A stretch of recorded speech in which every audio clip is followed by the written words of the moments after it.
So the chairman is the sitting chairman. So obviously when you have an incumbent and a challenger, there's a reason why you're challenging the incumbent. So what got you to run against the chairman? Like, what inspired you? Well, I think that we can do a lot better, I believe, in getting our message out and about across the great state of Texas. I think that when I looked at the 2018 results, I looked at the 2019 legislative session, we could have done a little bit better there. And I was very concerned with the primary results, the fact that statewide we were outvoted by the Democrats, 68,000. I mean, we need to make sure that we're motivating and inspiring our people to come out and vote. And some people will say, well, the primary is not as important. I think it's most important in the primary because that's where you're picking your team that you want to go and be in the arena to fight for you come November. So I want to make sure that we're focusing on that. And again, I want us to see this as how do we stop this movement that is trying to bring itself into the great state of Texas? Because if you look at some of these other states, Nevada, Arizona, New Mexico, Colorado, Virginia, they have not been successful. And states like Texas and Georgia and Florida and North Carolina are facing it as well. Well, and the chairman, you obviously feel that you're doing a good job. So, what's your response to Lieutenant Colonel West? He wants to run against you, and you're saying, hey, I'm doing a good enough job here. I understand the need for democracy and to be challenged, but, I should have another term because of why?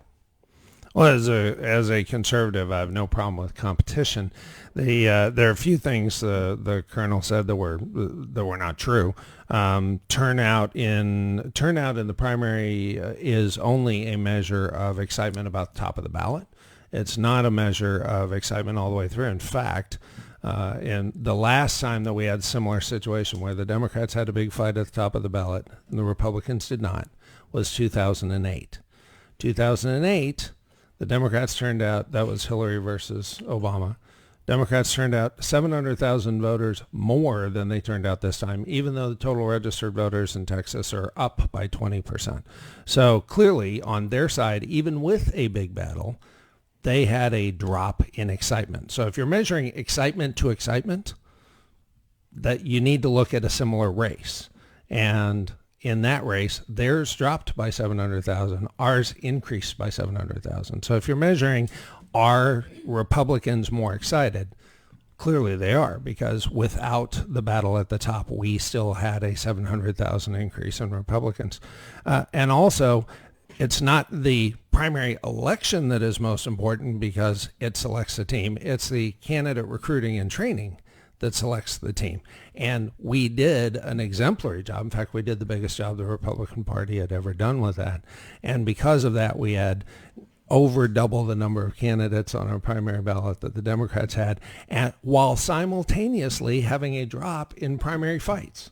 We succeeded in doing what we need to do to keep Texas red, which is we made sure incumbent Democrats were challenged, that we did what we needed to do to expand the party, to grow the party by going into neighborhoods we had not been because we are challenging incumbent Democrats.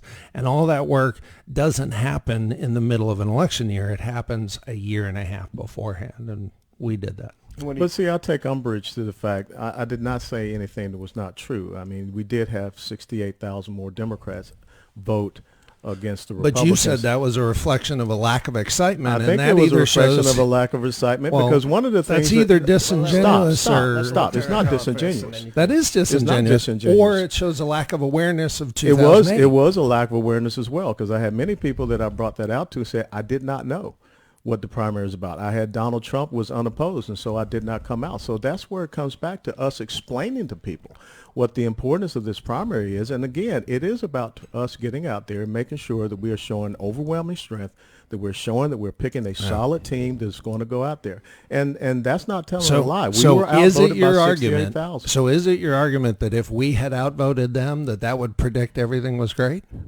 If we had outvoted them, it would have showed that we had a momentum, we had an enthusiasm, more so than they did. And there is no excuse, sir. There is no excuse, Chairman. Then you will appreciate that in the 2018 election that you earlier said was terrible.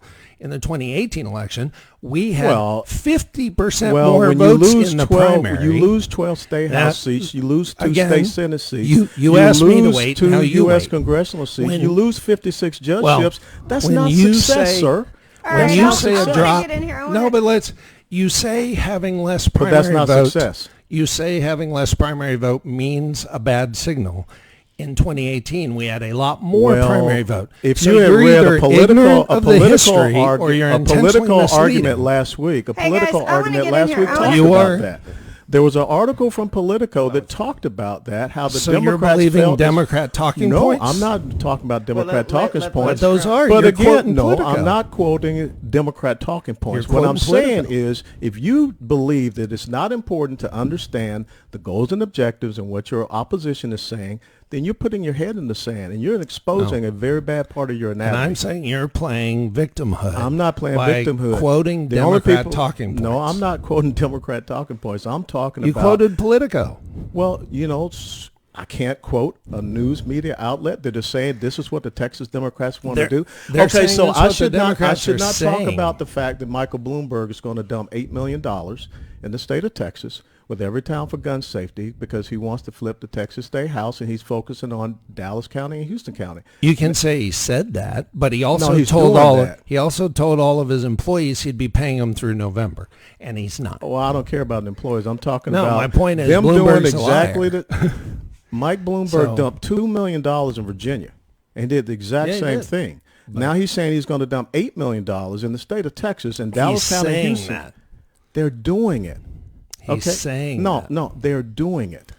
Okay, what He's else? not Okay, following so through. we're gonna move Now on to a that he's different lost question. the presidency, So he's the not other following question- through. Did you have a question before my I show? did. Go ahead. Okay.